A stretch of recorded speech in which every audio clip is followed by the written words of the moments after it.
So these are the RC cars I've been working on. They are nowhere near perfect. I made these all by hand and just by eyeballing it. Right off the bat, this thing is way too long. And this wheel should be probably about there. But I like that because there is no frame. They're literally glued to a homemade frame made out of aluminum pans. Now we have made other vehicles like this. This was a minivan. You can see how bashed up this thing got. And I think it's the best looking out of the two because I haven't stolen any parts off of it yet. But this is what's left of the truck. See how hard it was being hit. This one actually, I already tore the bumper off of it.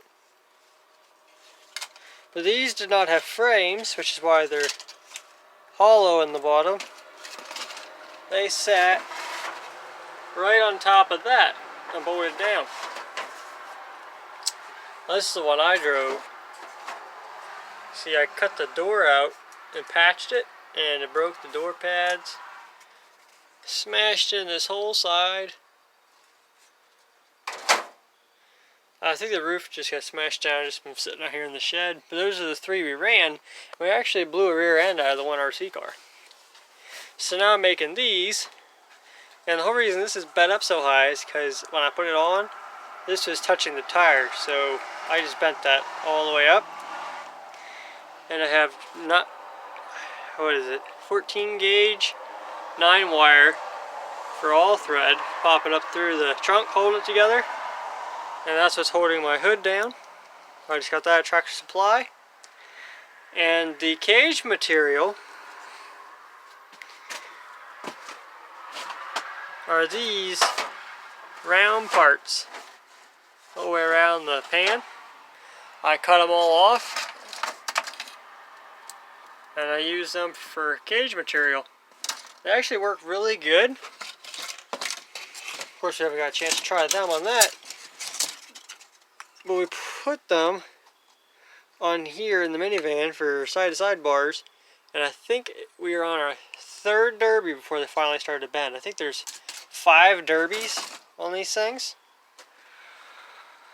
We're hoping to get quite a few out of these. I actually just ordered 2 more cars so we can do 4 of them.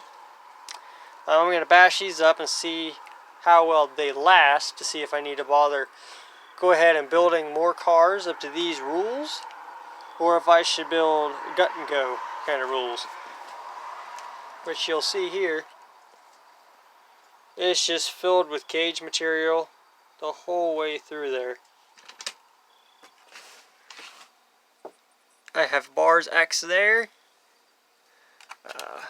up bars for the roof, window bar. There's a center bar up the middle with gussets. If you can see that, I got 2 gussets on there. Same with door bars. And this one actually has a little engine cage. It's mostly for decoration. It's literally just made out of 9 wire and hot glue. The bumpers I made myself out of soda cans. I collect aluminum soda cans. I actually collect them to recycle them, but not many of them get recycled anymore. They get turned into bumpers, which they are actually very solid. See if I can get a used one out here. This one was on the front of this truck and it never bent. And it stuck out quite a bit on that truck and it never got bent.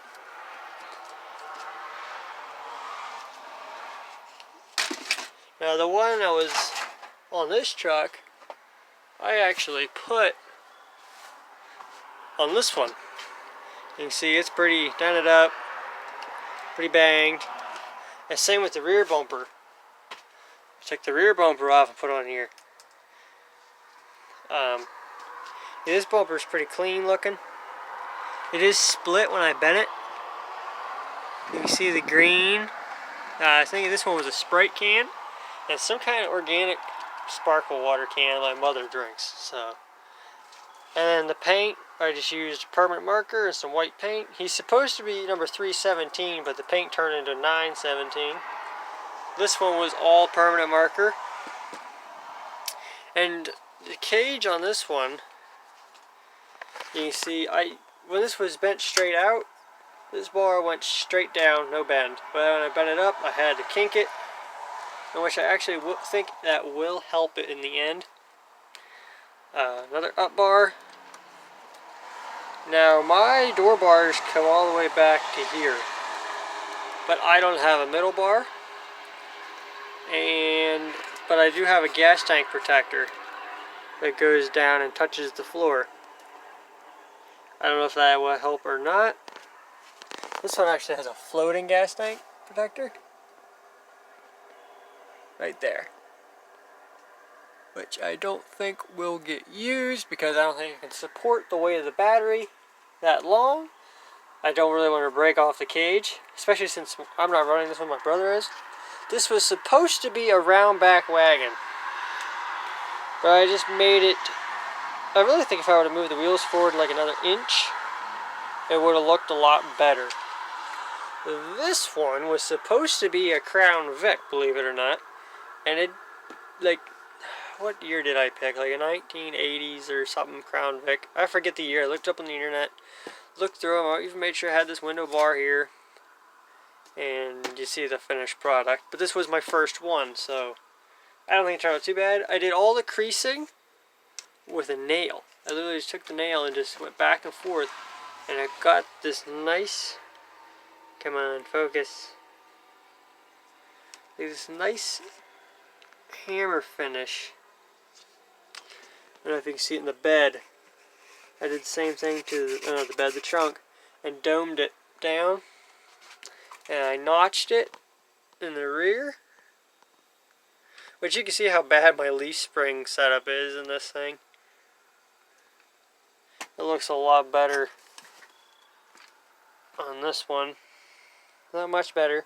But it's literally the only thing holding them things in is the leaf springs, and they do bend. So we could belly out, we can do all kinds of stuff. So I'm really looking forward to running these things. I can't decide if we're going to do gut and go cars next, so they bend and smash in even more, or if we're going to do like pro mod trucks. I think that would be more interesting, which that's what those were. Those were 2 trucks and a minivan, so they're supposed to be like a mini truck and a minivan class. And these, of course, are supposed to be full-size cars. I think they look pretty neat, and the whole vehicle, this whole vehicle only cost me $30, and it's already got like 5 runs on it. Same with this. This thing only cost me $30, and the body's the only thing that's got 5 runs on it, same as this. But now I do have a cardboard component box, because I do not want any of that touching the aluminum, which is very conductive. But since these have speakers in them, I had to cut a hole so the speaker would be out making the engine noises. So that's one thing to keep in mind.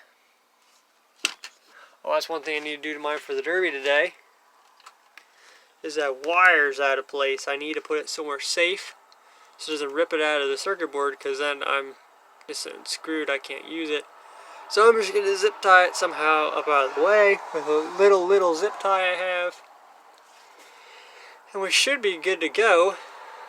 If you guys are interested in how I made these, the next ones I will make sure to make videos of, step by step, so you guys can learn how to make them yourself. I am not running my normal number with this, because I made this roof sign like 3 years ago for a model car, and I thought it turned out looking awesome. So I decided to put it on this car, so I had to run this number. So I'm probably going to have to redo a roof sign so that I can run my actual number 583 instead of just 83, which there's not enough room to put a 5 on there, unfortunately. These tires are off of a monster truck. They like a wind-up monster truck. They fit on there perfectly. But we didn't have enough for the other car, which is why I think it blew out a rear end. I think it had too much grip on our kitchen floor, and it just burned out the gears. Everything else still works, so if I burn out a circuit and the rear axle's still good, I'll put it in that one and use the remote to that one, and it'll be fine. So, but I do have 2 more on the way, and I'm pretty sure either my other 2 brothers will run that, or a brother and my dad. Someone will run it. Someone will enjoy it. I can't really think of anything else. Oh, these engines. This is just a block of wood, black wire for the spark plugs, piece of aluminum for the carburetor. I don't know why the carburetor's on there. I just straight up slapped it together. There is a fan down in there. And the pipes are just 9 wire. And then these are actually pieces of an arrow shaft. My brother makes his own arrows for archery, so he has to trim the shafts down, and I thought they looked like pipes, so I said, hey, you don't throw those away. I kept them, probably been about 6 months, and I finally put them on a car, which that's what these are too. They're just hot glued right to the block. No details there. Hope you guys enjoyed, and I'll talk to you guys later.